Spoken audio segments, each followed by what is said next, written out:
Shalom, sahabat dan pencinta program Bible Study Online CK7 yang dikasihi Tuhan Yesus Kristus.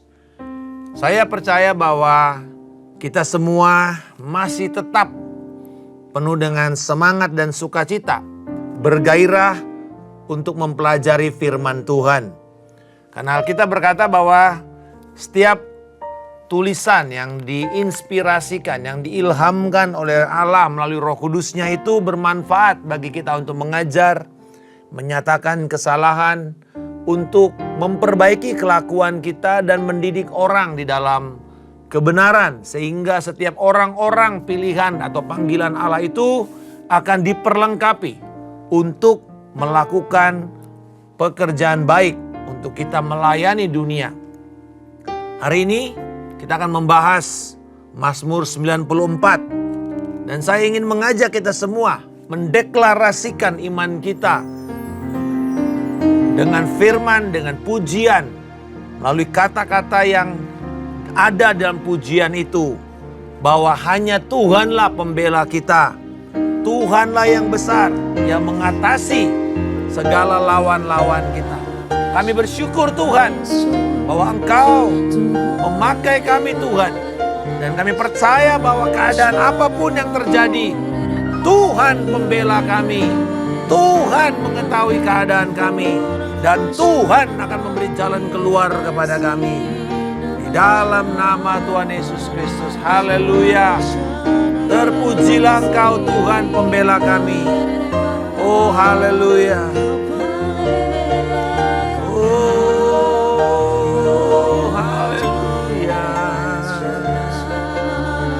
Terpujilah Kau Tuhan. Allah yang bela,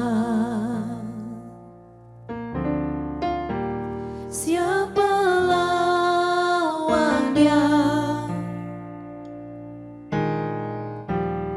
Lebih dari pemenang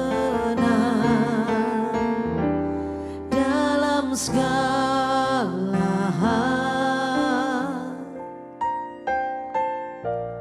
ku pasti dapat lakukan semua. Yesus yang beri kekuatan, oh terpujilah namanya.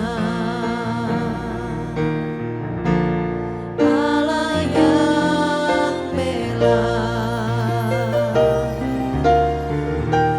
siapa lawan Dia? Lebih dari pemenang dalam segala hal,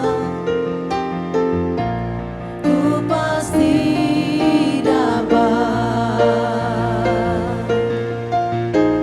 lakukan semua. Yesus yang beri kekuatan, oh terpujilah namanya.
Yesus yang beri kekuatan,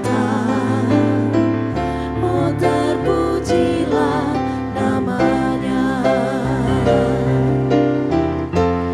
Yesus yang beri kekuatan, oh terpujilah namanya.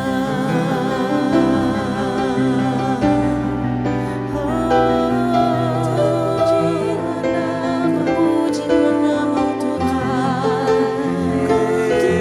Kami percaya Kau adalah Tuhan, sanggup atas segala perkara. Namanya Syara, Yereba, Yaralabarabo,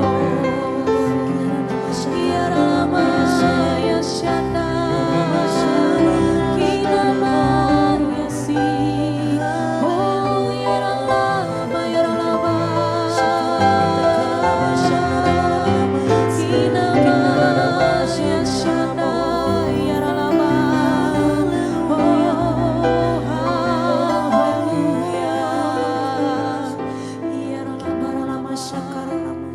aku punya Tuhan yang besar, yang telah berjanji dan sanggup menggenapi. Imanku bersepakat percaya kuasanya. Ku terima sekarang kemenangan darimu. Aku punya Tuhan yang besar, yang telah berjanji dan sanggup menggenapi. Imanku bersepakat percaya kuasanya. Ku terima sekarang kemenangan darimu.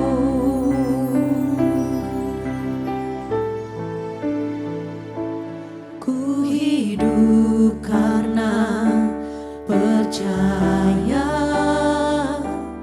Kau yang berjanji setia. Pengharapanku selalu ada di dalam-Mu. Ku tidak akan menyerah meski dalam kesesakan. Seluruh hidupku dalam genggaman-Mu.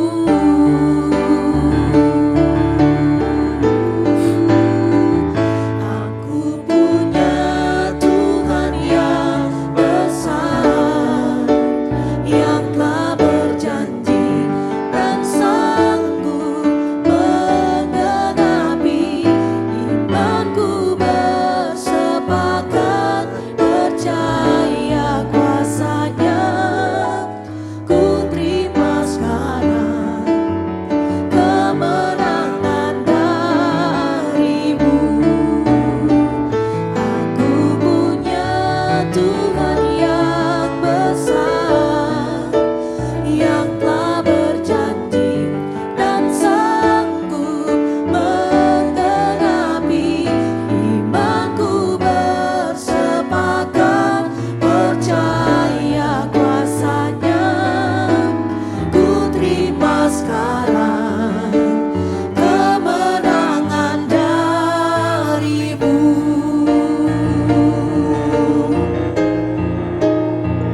Aku punya Tuhan yang besar, yang telah berjanji dan sanggup menggenapi.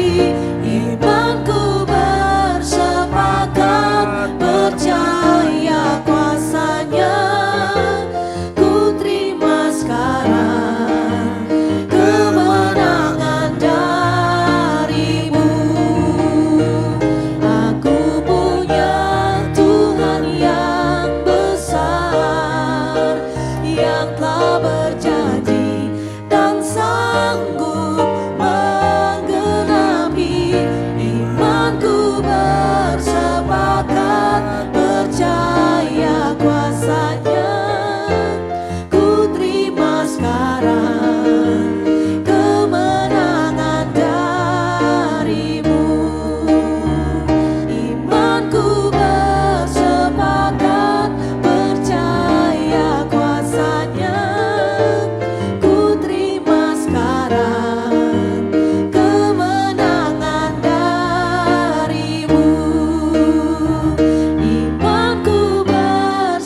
deklarasi kami bahwa Tuhan kami yang besar, Tuhan yang perkasa, Tuhan yang membela, dan kami menerima kemenangan itu. Terima kasih Roh Kudus untuk penerangan firman-Mu pada hari ini. Dan membuat kami memahami keadaan-keadaan sulit sekalipun, Tuhan tetap bersama dengan kami. Di dalam nama Yesus kami mengucap syukur. Amin. Sahabat sekalian, Mazmur 94 ini sesuatu yang cukup menantang dan sulit untuk dipahami sebenarnya. Kenapa saya katakan begitu? Satu kali seorang penulis lagu rohani, hymn writer bernama John Bell, meminta seorang musisi dari negara Salvador, El Salvador ya. Itu negara Amerika Latin yang banyak mengalami penderitaan, dipimpin oleh diktator, dan banyak pembunuhan politik terjadi di sana. Belum lagi perang antar geng atau antar narkoba, dan begitu banyaklah kekacauan dan korupsi. Lalu kemudian si penulis ini mengatakan, coba tolong kamu buat lagu yang menggambarkan negerimu untuk kami bisa nyanyikan. Lalu dia tulis. Setelah dia tulis dalam bahasa Latin, ya Spanyol. Lalu kemudian diterjemahkan ke bahasa Inggris. Dan ketika John Bell membaca lirik lagunya, dia kemudian merasa, ini lagu gak cocok ini. Ini mah lagu politik. Kok penuh dengan segala macam istilah-istilah politik, keadaan-keadaan di mana isi lagunya begini. Hakim-hakim yang menyeleweng, yang bengkok, pengadilan yang tidak menegakkan hukum. Dan kemudian John Bell merasa terganggu dengan lagu itu. Kok lagu rohani kayak gini? Bernuansa sangat politik sekali. Sampai John Bell kemudian ngomong sama orang ini, dan orang ini mengatakan, Pak, tolong baca Mazmur 94. Waktu dibaca, John Bell kaget. Karena sebenarnya inspirasi dari lagu itu datangnya persis seperti apa yang dikatakan di dalam Mazmur 94. Bahwa Mazmur ini memiliki dimensi politik dan ekonomi. Jadi seperti kita membaca keadaan politik atau keadaan ekonomi sebuah negara. Bahkan kita kadang-kadang agak nggak enak mengatakan, Tuhan, Engkau membela. Karena dimulai dengan kata Allah pembalas. Allah yang membalas, tampillah dengan cemerlang. Ada yang mengatakan bahwa ini nggak cocok dengan perjanjian baru. Doa perjanjian baru kan kita sepertinya mengatakan ampunilah musuh-musuhmu. Betul. Tetapi kita juga mesti paham. Rasul Paulus di dalam 1 Tesalonika pasal yang keempat ayat 6 mengatakan begini. Dan supaya dalam hal ini orang jangan merugikan saudaranya atau memperdayakannya. Karena Tuhan adalah pembalas dari semuanya ini. Seperti yang telah kami katakan dan tegaskan dahulu kepada kamu. Jadi ternyata Allah pembalas juga masih ada gemaknya di dalam perjanjian baru. Bahkan Spurgeon, seorang pengkhotbah yang luar biasa, mengutip bahwa dikatakan bahwa doa ini adalah doa yang cukup pantas. Karena dia mengutip seorang pujangga yaitu John Milton dalam puisinya Sonet 18. Dan Sonet 18 itu dimulai dengan kata, balaskanlah oh Tuhan. Gitu. Jadi ini sebenarnya oleh para penulis, para sarjana Alkitab melihat bahwa ini sesuatu yang bukan tiba-tiba konteksnya kok kayaknya nggak rohani. Tapi justru ini akan sangat mengajarkan kepada orang Kristen untuk memiliki perspektif yang benar. Supaya kita tidak menjadi orang-orang percaya yang mengalami disilusi, halusinasi gitu loh. Hanya fokus kepada sesuatu yang mengawang-awang tapi tidak melihat kepada kenyataan. Dan bagaimana kita melihat kenyataan dari perspektif Allah. Bukan kita melarikan diri dari keadaan ini. Karena di perjanjian baru dikatakan kita harus memfokuskan melihat kepada yang di atas, yang di sorga. Tetapi kita sedang hidup di dunia ini. Yang tentu karena dosa menjadi kacau. Satu kali penulis Kristen C.S. Lewis diminta oleh editor koran di Inggris dan mengatakan, coba tolong Pak jawab, ada apa dengan dunia ini? What's wrong with the world? Semua orang menjawab, oh dunia ini kacau karena perang, karena politik, karena ekonomi, karena rasial, karena kebencian dan seterusnya, karena penyakit, pandemik. Tapi dia menjawab dengan dua kata. It is me atau it is I. Akulah masalahnya. Orang kaget. Lalu ditanya, apa maksud Bapak? Maksudnya sederhana. Karena dosa. Karena saya berdosa, semua masalah ini muncul. Jadi memang kita tidak perlu kaget kalau dunia itu penuh dengan penyelewengan, penuh dengan korupsi, penuh dengan penindasan, ketidakadilan karena dosa. Tetapi kita sedang hidup di sini, bagaimana yang terdidik dengan firman Tuhan, bagaimana kita melihat dan memiliki perspektif yang seimbang.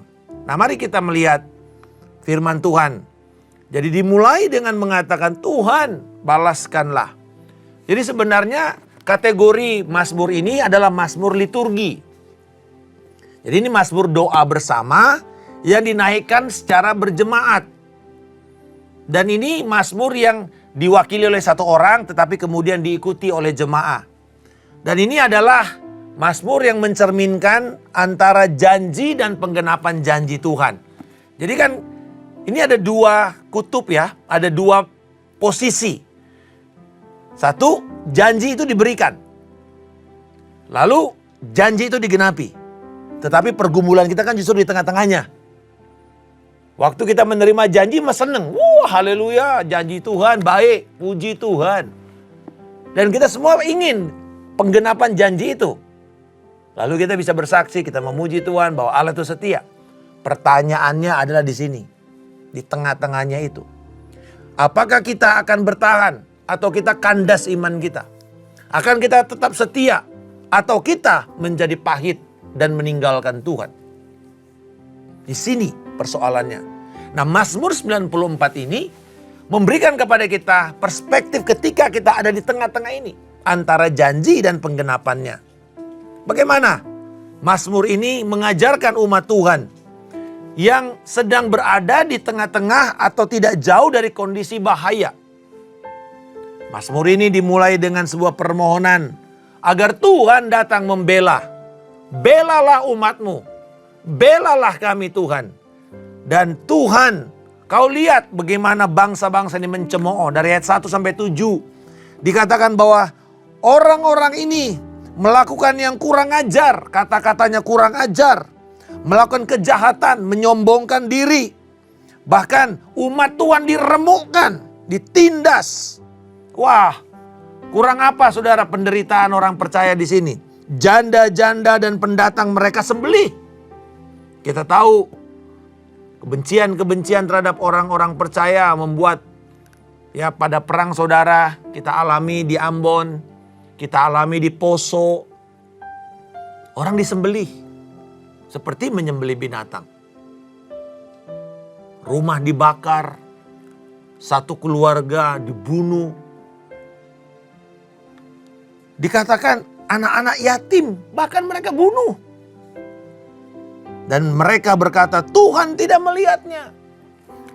Melakukan demi nama Tuhan mereka. Tuhan tidak melihat, Allah Yakub tidak mengindahkan. Bahkan kepada kita, apakah masih ada pembelaan dari Tuhan? Bahkan lebih jauh lagi, mereka orang-orang ini mengatakan bahwa Tuhan gak dengar doa kamu. Tetapi pada waktu keadaan seperti ini, doa mulai bergeser dari melihat kepada keadaan. Lalu dia berkata, perhatikanlah Tuhan.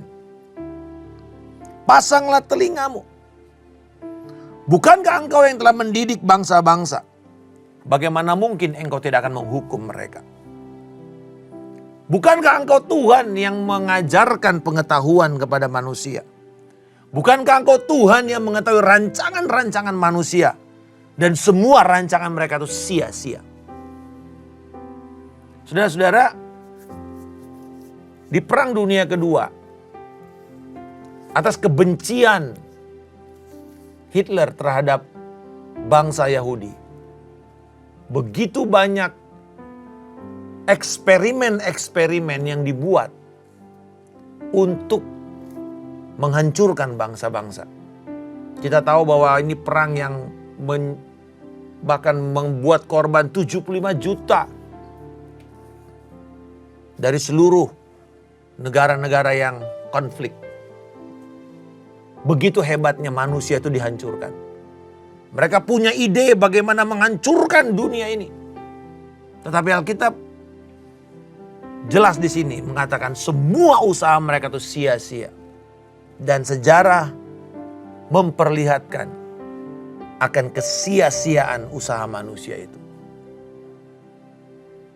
Nah, saudara-saudara, kalau kita melihat di tengah-tengah ancaman yang ada kepada umat Tuhan, seruan pemazmur justru, Tuhan, Engkau pencipta. Engkau yang mendidik bangsa-bangsa ini. Engkau yang tahu semua rancangan-rancangan mereka. Kembali lagi, Mazmur selalu mengajarkan, lihat persoalan, lihat realita, tetapi jangan terjebak dan terperangkap di dalam realita. Lihat Tuhan yang menjadi penguasa, pengendali, kedaulatan. Di dalam istilah teologi dipakai istilahnya God's providence, providensia Allah. Allah yang menyertai, Allah yang mengendalikan, Allah yang berdaulat terhadap perjalanan sejarah manusia. Nah, yang hebatnya ini mengajarkan kepada kita dari ayat 12. Ada 3 berkat khusus. Dan inilah yang menjadi pelajaran kita pada hari ini. Ada 3 berkat khusus yang akan diterima oleh orang-orang yang dididik dengan Taurat atau dengan pengajaran Tuhan. Di tengah-tengah kondisi seperti itu, mereka sudah melihat kepada Tuhan, lalu ada berkat. Dikatakan, berbahagialah orang yang kau didik ya Tuhan, yang kau ajari dari Tauratmu. Apa berkatnya? Ayatnya yang ke-13. Ini berkat pertama. Engkau akan menenangkan dia pada hari-hari malapetaka sampai digali lubang untuk orang fasik. Berkat pertama adalah Tuhan memberikan kepada orang percaya ketenangan pada hari-hari malapetaka. Sampai penghakiman kepada orang fasik ini dilakukan. Jadi janji Tuhan membuat orang percaya itu tidak langsung terbebas dari masalah. Tetapi berkatnya adalah ini. Waktu mereka melewati masalah, diberikan roh yang tenang. A quiet spirit. Roh yang tenang. Enggak panik. Enggak berusaha untuk mencari pertolongan dari segala macam. Kuasa-kuasa dan semuanya. Bukan. Roh yang tenang. Saudara, ketika kita mengalami satu tekanan yang menunjukkan seseorang itu akan selamat atau tidak adalah ketenangan jiwanya. Ketenangan jiwanya. Dan itu yang Tuhan janjikan kepada kita. Belum tentu masalahnya selesai. Belum tentu penyakitnya itu sembuh langsung. Tetapi lewat itu kita diberikan ketabahan, ketenangan. Roma pasal yang kelima ayat 4 berkata bahwa kesengsaraan itu menimbulkan ketabahan. Ketabahan itu menghasilkan tahan uji. Dan tahan uji itu menghasilkan pengharapan. Tabah, quiet spirit. Bikin kita itu bisa sabar menanti di tengah-tengah kondisi yang sulit. Karena dibilang kesengsaraan dulu mulainya. Kesengsaraan menghasilkan ketabahan. Ketabahan menghasilkan tahan uji. Tahan uji itu apa? Itu adalah karakter. Jadi kenapa kadang-kadang alasannya Tuhan tuh belum menjawab doa kita? Salah satu alasannya adalah Tuhan ingin membentuk karakter Kristus di dalam kita. Tahan uji. Dan tahan uji itulah yang akan menghasilkan pengharapan. Membuat pengharapan kita itu teruji oleh masalah, teruji oleh waktu. Bukan harapan kosong. Itu berkat pertama yang Tuhan berikan kepada kita. Ketenangan melewati bahaya. Berkat kedua. Dikatakan bahwa Tuhan tidak akan membuang umatnya. Miliknya sendiri tidak akan ditinggalkannya. Ayat 14. Berkat kedua adalah Tuhan tidak menolak umatnya atau meninggalkan mereka. Tidak akan ditelantarkan sendirian. Namanya adalah Immanuel. Allah beserta dengan kita. Dikatakan aku akan menyertai kau sampai kepada kesudahan zaman. Kalau Allah bersama dengan kita, siapakah lawan kita? Itu yang mesti kita pegang teguh. Kemanapun kita pergi dalam menuntaskan amanat agung. Mungkin kita akan diminta Tuhan untuk pergi ke tempat di mana kita tidak nyaman. Saya selalu punya keyakinan ini. Di mana tempat aman di muka bumi? Cuman satu. Di tengah-tengah sedang melakukan kehendak Allah. Kalau kita sedang melakukan kehendak Allah. Kalau kita sedang berdiri di atas janji firman Tuhan. That's the safest place. Itu adalah tempat yang paling aman di dalam muka bumi ini. Dikatakan bahwa Tuhan memberikan jaminan keadilan dan kebenaran kepada mereka yang tulus hati. Orang yang setia. Yang mengikuti Tuhan senantiasa dengan setia. Dan berkat ketiga yang terakhir. Jadi tadi ada ketenangan melewati masa-masa sulit. Yang kedua, kita tidak akan ditinggalkan sendirian seperti anak yatim. Tidak, Tuhan menaungi kita. Memberi perlindungan, proteksi. Yang ketiga, ayat 18. Ketika aku berpikir kakiku sudah goyah. Kasih setiamu ya Tuhan menopang aku. Kembali lagi, kata kasih setia, hesed di dalam bahasa Ibrani. Muncul 250 kali sepanjang perjanjian lama. Memperlihatkan inilah Tuhan kepada kita.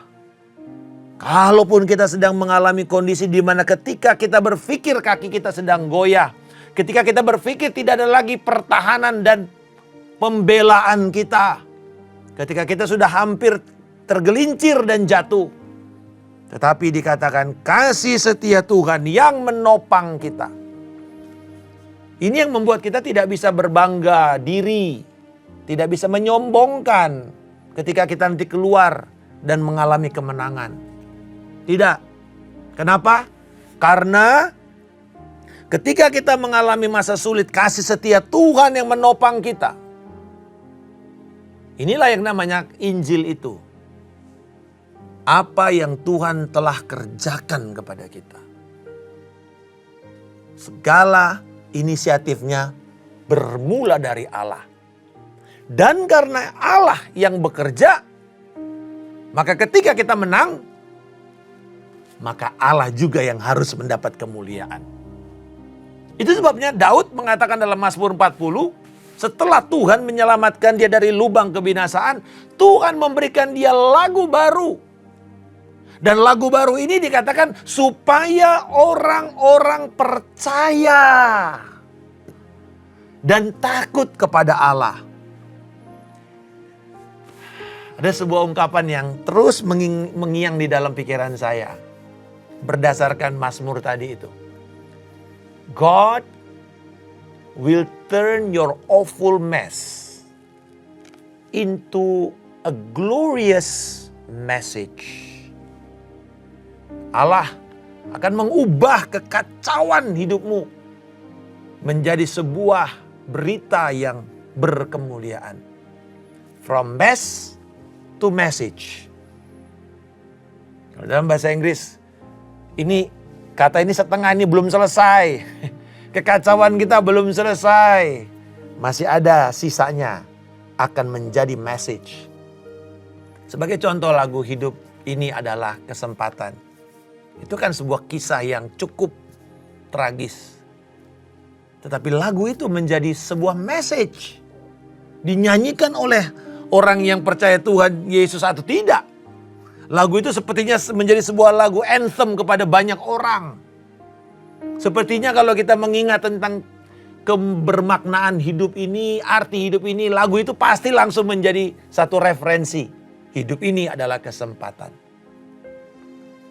Jadi saudara-saudara sekalian, apapun kondisi yang engkau sedang alami, mungkin bahkan di daerahmu, mungkin bahkan di negaramu, engkau sedang mengalami ketidakadilan, kesulitan ekonomi dan semuanya.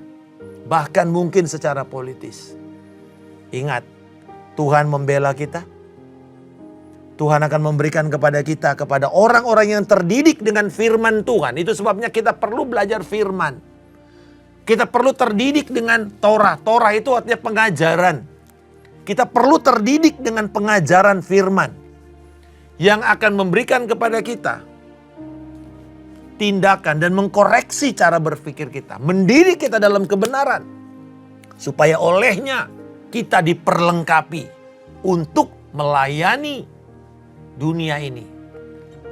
Kita yakin Tuhan, Engkau tidak akan membuat aku goyah. Bahkan dikatakan berkat yang ketiga ini ya, kasih setia Tuhan itu membuat pikiran kita tuh lurus. Ketika batinku kalut oleh pikiran-pikiran, penghiburanmu menyenangkan jiwaku. Jadi kita tahu sumber penghiburan kita, sumber ketenangan kita adalah Tuhan dan kasih setia Tuhan. Dan kita tahu Kristus telah menyediakan semua itu di dalam penebusannya, di dalam karya salibnya. Dan hari ini kita semua punya kesempatan, punya pengharapan untuk kita mengatakan belum selesai. Tuhan masih akan terus bekerja untuk kemuliaan namanya. Kiranya ini akan mendorong kita, apapun kondisi di sekeliling kita, baik politik, ekonomi yang digambarkan di dalam Mazmur ini sedang kita alami, kita tetap bisa menaruh pengharapan kita hanya kepada Yesus Kristus. Dialah perlindungan kita yang sangat terpercaya. Tuhan Yesus memberkati. Bapa kami berterima kasih. Kiranya Tuhan yang memberkati engkau dan yang melindungi engkau. Tuhan akan membuat wajahnya senantiasa bersinar atas engkau, memberikan engkau kasih karunia yang melimpah. Tuhan menghadapkan wajahnya dan memberikan engkau damai sejahtera yang melampaui segala akal dan pikiran. Kebenaran, sukacita dan damai sejahtera oleh Roh Kudus penuh dan melimpah dalam hidupmu. Kasih karunia dari Allah Bapa, cinta kasih dari Tuhan kita Yesus Kristus, persekutuan yang indah, yang erat dan manis dengan Roh Kudus, yang akan memelihara engkau dari hari ini sampai Tuhan Yesus Kristus datang menjemput kita di awan kemuliaan, membawa kita memerintah dalam kerajaan damai-Nya hingga kekal selama-lamanya. Dalam nama Tuhan Yesus Kristus kami telah berdoa dan mengucap syukur. Haleluya. Amin. Tuhan Yesus memberkati. Sampai bertemu esok hari.